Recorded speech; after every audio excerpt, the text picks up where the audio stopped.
Hello and welcome. I am Stacey Thomas, author, ALS advocate, film producer, and talk show host. I'm here to motivate, educate, and entertain. Join me on YouTube every Wednesday at 7 p.m. Stacey Thomas Talk Show, where we have powerful discussions centered around health, relationship, careers, and everyday conversation. Follow me on Facebook, I am Stacey Thomas, on Instagram, Stacey Thomas Talk Show. And don't forget, I can promote you too. Email me at iamstaceythomas@gmail.com. Now, it's time for the show. Hey, everybody. This is your host. I am Stacey Thomas. Yes, I'm smiling or grinning like a Cheshire cat, as they said back in the day. Why? You see her here. Author Sharon Matthews Fortune. She's almost like my ride or die, right? She's been on the show multiple times. Hello, beautiful. Hey, how you doing, Stacey? I'm good. Anytime. Well, let me say thank you. Thank you for coming on. Well, thank you for asking me to come on. I love coming and speaking with you at any time of the day, any day of the week. It's just, I know it's going to be fun. It's a great way to end my day. You are just like, I love, like, you're just like very feminine. You're just very polite. You're soft spoken. I've never heard you say anything out of the way. Now, we all got that other side, so I ain't saying it ain't there. But I love talking to you. I love watching you do your lives. I love the way you carry yourself. You are definitely one of those strong, Black, intelligent sisters that people need to follow. You're gonna make me blush. Thank you. Thank you so much. Thank you. And that other side, I've tamed her well. She don't come out often, but she's there. I told somebody the other day on the show, she had wrote a book about someone dealing with their own thoughts. And I said, you know what, and trying to change their life. I said, you know what, we all grow to be better, to do better. Yes, but don't get it twisted. We still got that other side, right? Exactly. Everybody has an alter ego. I don't care what you think. Everybody has an alter ego. You push the wrong button. Ooh. Sharon coming out. Not Sharon. Sharon, I like that. I asked you, I wanted to know what you've been up to lately. I saw you at a book fair. And you had your book there, and you had a new edition, your workbook. And the truth about the lies, what women tell themselves that keep them stuck with cheating men. Now, I could not imagine what you would come out with next, but that book right there, I know for a fact is definitely a must read. And for those that say we got it together, or we wouldn't be one of the main characters in that book, you're going to see a little bit of yourself in there. Yes, you will. Yeah, I think there's some of everyone in there, and you can take the word cheating off, because that kind of throws some people like, well, you know what? I haven't experienced the cheating, but you can put any word. You can replace cheating with almost anything. It's any type of betrayal, and the way that we deal with betrayal when we're not ready to address the truth is we morph into a character, because we create these narratives and these scripts that we live in, instead of confronting the truth head on. So anybody can find themselves in the pages of that book. It doesn't have to be because you've been cheated on. So, and it almost, so when you think about reading that book and you wonder, you're going to see yourself in it, and then you find that you are very similar to one of the characters that you've written about. Is it wrong for a woman to feel shameful that she actually, something has hit her in the face? She sees what Sharon has written and she's guilty of that. Should she feel guilty or shameful? There is absolutely no shame in healing. The awareness is the first step towards change, and change is the step towards healing. So a lot of women will carry shame, and especially if you've been cheated on. We as women carry the shame for his actions, as if there's something wrong with us because he's cheated. And that's so far from the truth. We have absolutely nothing to do with anybody's choice to cheat. That is a personal choice that reflects the character of the person who cheated. And we don't have anything to do with it. And a lot of times, this is going to sound crazy, but a lot of times their cheating doesn't have anything to do with us either, and we carry the guilt and the shame, but it's not our stuff. So the healing has to take place. I love how you break that down, because I have said, like, the older that I've gotten, I just think to myself, if I know I'm doing my best, yes, I'm giving my best, right? Right. If he runs out and does something, I've just learned that I will not take responsibility for his actions. Right. And I like that you said learn, because we have to learn not to take responsibility. Before we learn, when you know better, you do better. But before we learn not to take responsibility, we take a whole lot of responsibility for stuff that we didn't cause or we didn't contribute to in any way. And does that go back to, I know we're here to discuss your new book, but I want people to know they don't have to wait for the new book to come out to get started learning what you're teaching. Sharon, there's a woman, right? We read this book, we see ourselves in it. Do you think there's ever a time where we should say it's too late to step out and move on? No. But Stacey, that is common. That's very common, right? Right. Well, guess what? There's this thing going on now called gray divorce. And it's because the women, 60 plus are finally waking up and choosing themselves. Yes. And it used to be a thing, that belief was, well, I'm too old now. Nobody else is going to want me. What am I going to do? Why am I going to leave now? That used to be a thing, but not no more. No. Wow. Yeah, it's called gray divorce. I love it. Well, I'm not going to say, I love it that we're being bolder. We're stepping into our own, and we're doing what it is that makes us happy. Some of us anyway. Yeah. So I asked you, and it's something when you think somebody's going to tell you something about what they're about to come out, because some people say don't say it until it happens. But I had to ask for a little information, and you said the truth doesn't always arrive gently. Sometimes it comes in doses. Yes. And the truth about the lies in small doses, you challenge the quiet, convincing narratives that shape our choices, our relationships, and our sense of self. These stories you've rehearsed, justified, and protected, beliefs that feel like truth but quietly sabotage your peace, your power, and your progress. Sharon, this new book, tell us the title again. I know I posted it. Okay. The title is The Truth in Small Doses.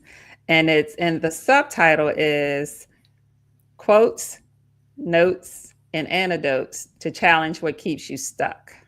To keep us stuck. The challenge is what keeps you stuck. Now, Stacey, let me tell you why I wrote this book. Okay. I want to know. I do, because I'm not sure, like, is it things that you studied? Is it listening to what your patients are saying, or things that you're hearing in the street? I want to know why you wrote this book. A combination of everything you just said. Okay. When I wrote the first book, The Truth About the Lies What Women Tell Themselves to Keep Them Stuck with Cheating Men, a lot of people read it who weren't in relationship with cheaters and said, well, you're selling yourself short, because this book can be applied to any type of betrayal. It can be applied to any type of toxic relationship, where you find yourself in there, you're not ready to deal with the truth. I see me and my mom in this. I see me and my sister in this. I see, they were saying that the book I had sold myself short because I specifically addressed women in relationships with cheating men, but I wrote what I was called to write. So this time around, I felt like I want to talk to everybody. I want everybody to be able to relate to this book. And I wrote The Truth in Small Doses because people's attention spans are short. Very short, very short. They're very short. I mean, we know that because what's taking off now? IG shorts, YouTube shorts, the shorts are taking off now because our attention spans are short. We scrolling past stuff. We don't take the time to really, absorb a full video.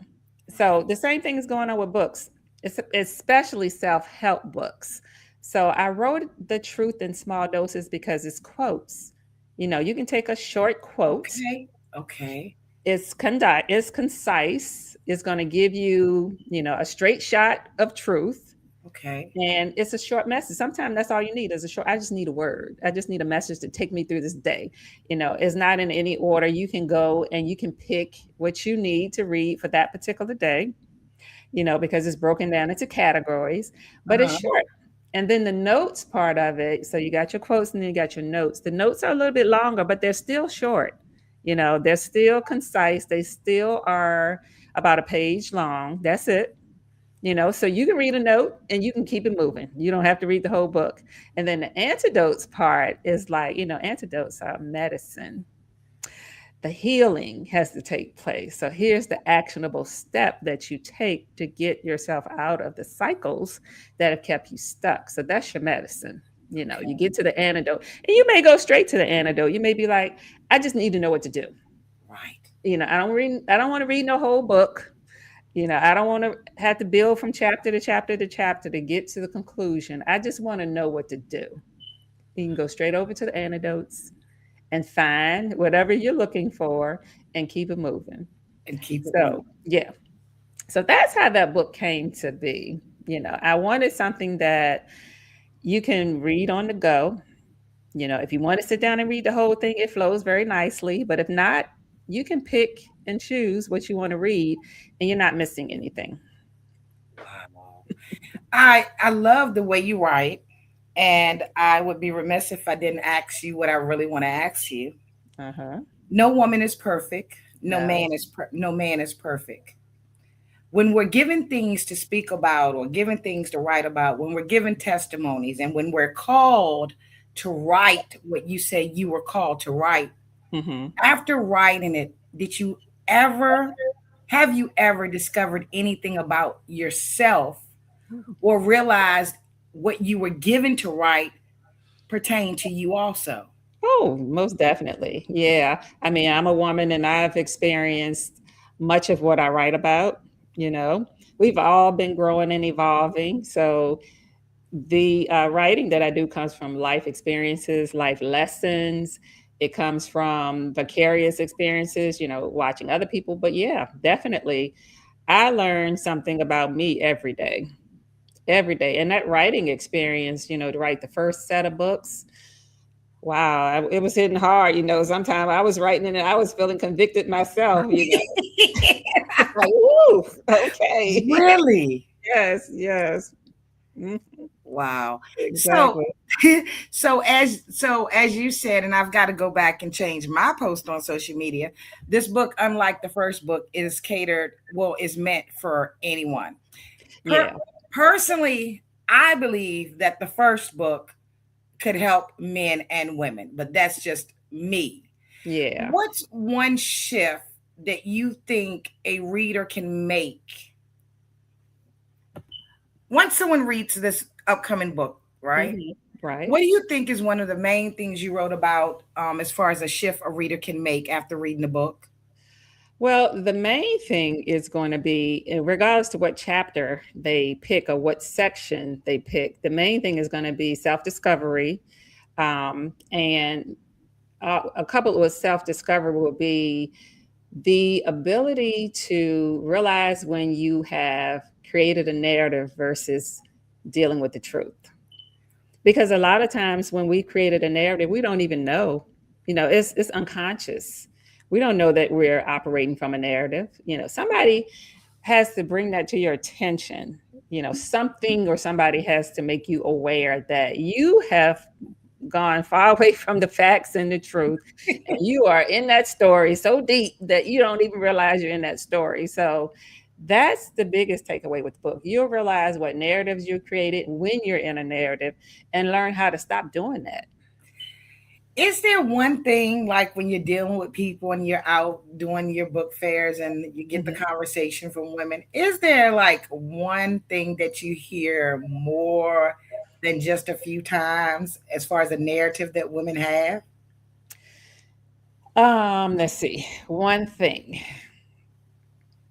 The common narrative will be the level of denial that she's actually dealing with something, you know, because we do such a good job with our narratives, and we take our time to pick and choose what we want to see in situations based on what we feel like we can deal with in situations. So the biggest thing is, the denial, the level of denial that most women and men will have when they're functioning in a narrative. That's the biggest thing that I find. Is the narrative, let me see, an example. Is the narrative your mate does something, you know what it is, but they try to make you think they're wrong, and you eventually come up with, well, that could have happened. Yeah. It may have been that. That's one way it happens, definitely, that you then, I did write about how you can get lost in a web of somebody else's details and excuses, right? And you get lost in the web of the details and excuses that they're bringing to you. You want to believe what they're saying. You want to believe that this person wouldn't betray you. Right. So you start to pull into it, and then you start to regurgitate the stuff that they said as if it's the truth. And you take it on, and then the narrative gets created from that. So, an example would be something like, let me use something benign, like a situation where you are with someone and they said something inappropriate. Okay. And it hurt your feelings. Okay. Right? Right. And so you start to allow them to know how it affected you. What that was inappropriate, or that was mean, or that was blah, blah, blah, and then they go into their denial about their intention, what they said. I didn't say that. You heard it wrong. It wasn't that way. You're blowing this out of proportion. Da, da, da, da, da. That's not true. You always do that. And then you back down. And you don't let your voice be heard. And you don't let your needs be known. And so it continues. Yeah. And you accept what they've told you instead of going with your truth. Wow. So a lot of times you find yourself in situations where one of the chapters in the new book is inauthentic life, the inauthentic life. Okay. And when you're living in an inauthentic way, you do a lot of people pleasing, or you may be the person who is passive aggressive. You're angry about something, but you don't say it. You just, you shut down, or you show it in different ways that you act, but you won't have the difficult conversation. Or the aggressive person, the person who becomes aggressive instead of dealing with what's on the surface and the thing that's bothering you. So the inauthentic life looks at how you live in a way that doesn't reflect how you really feel. It doesn't reflect who you really are. And you allow yourself to stay in these patterns because you don't know how to have the difficult conversations, and you haven't developed the ability, the skill to deal with facts. You are functioning in your feelings, and you get lost. Wow. Mm-hmm. Very interesting. And it's something, when you say small doses, right? It almost makes me feel like when someone says, watch what you say, watch how you say it. Why is it so important to you? Why was it so important to you while writing this book that you do small doses than rather say, you know what, put your big girl drawers on and stand up for yourself? Why small doses? Well, what you said about me in the beginning, you said I'm prim and proper and gentle and all of that. So it's really saying what you said. Is the delivery is just a different way. It's pretty much saying put your big girl panties on, or stop playing, or stop fooling yourself, or boy bye. It is really saying that. I like that. Boy But bye. it's saying it in a different way. Because when you try talking to people, Sharon, I'm gonna be honest with you, and I guess that's why you're the therapist and I'm not. Okay. I don't have time to find the right words to make you feel better. Yeah. I don't have time to worry about if I'm hurting your feelings. Grow up. You know what I'm saying? Well, Stacey, that what you just said, there's a chapter called The Emotionally Outsourced Life. And that's written to people who take the time to who really take responsibility for other people's feelings. You're not responsible for other people's feelings. You're not responsible for what triggers them. You're not responsible for how they react to stuff. But a lot of people take responsibility for that. And so that chapter is written for you to stop doing that and to show you the ways that you're doing it, because a lot of people do it and they don't even realize they're doing it. They feel like, I'm being the bigger person, or everybody needs to be given a second chance, or all that kind of stuff. But you are not responsible for anybody else, nor is anybody responsible for your feelings. And so that part, what you just said, that's why that chapter was written. Well, you just made me think of two things. One thing I thought about earlier, and I said, Stacey, no need to bring that up. But as you were talking, the one thing I thought about was people love to say, be the bigger person. Yes, exactly. And, frankly, and I don't know if I've ever told you this, but I realized one day when I was asked to be the bigger person, you want me to excuse someone else's behavior. Yeah. If I take the role of being the bigger person, that person thinks it's okay to be rude and disrespectful. Right. And it's not. Right, exactly. So miss me with, I don't want nobody telling me to be the bigger person. That is one thing I don't want to hear. The other thing is, and listening to you, Sharon, you said this is for men and women. Either can do it.